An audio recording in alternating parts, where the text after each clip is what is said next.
So before you start creating content on the website, your theory handbook, it's worth having a quick gander through to see how it's formatted, and just so you're sort of familiar with the way it all goes together.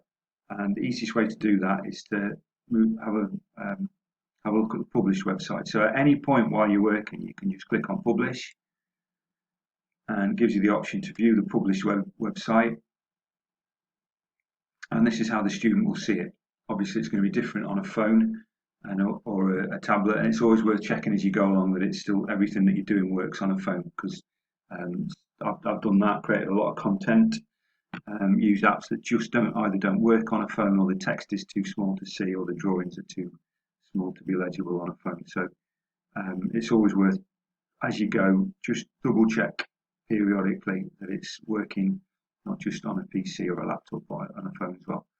So that being said, the homepage looks like this. There's nothing really that you need to do on that.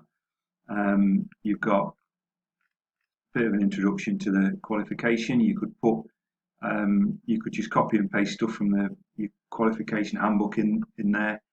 Useful links, trade bodies, college website, anything like that. You can change that as you wish. But I mean, it's there. It's functional.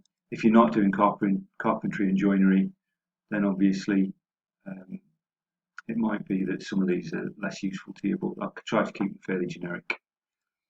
So then when we get into the study units, you can just click on any of these and it'll take you to your particular study unit. And each one of these topics is basically a lesson. I've tried to chunk them up into lessons that should take an average learner about 4 hours of independent study at home to do. Just pick one at random, click on the icon, and you've got an introduction. You've got some personal targets for them to try and meet.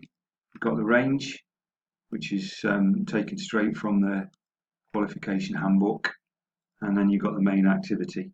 So they can click on that, and that takes them to the main sort of teaching activity, which typically in the classroom it's going to be a PowerPoint. You could use a PowerPoint there. If you can, we try and make these a bit more interactive, so they can't just click straight through it and forget everything. So they've got to actually get involved and do stuff. So that's that anyway. That's the main sort of teaching. Then find out more is a series of exercises, which should be stuff that takes the students a bit of time, but it's quite easy for us to put in. So it might be give them a link to a YouTube video and then a series of questions that they've got to work through, or anything like that, whatever.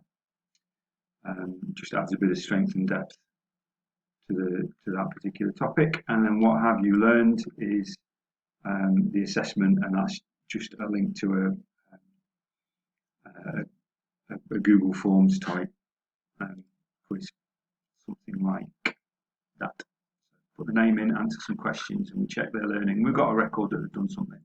So that's how we've been formatting. It doesn't have to be like this, but that's what we've been doing. It seems to fit the bill. Okie dokie. So I'll go back to the website itself.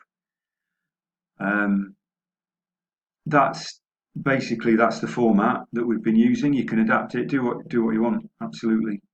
Knock yourself out, but that's kind of what we've been doing. And what I'm in the next couple of videos, what I'll do is show you how to sort of duplicate that format fairly quickly.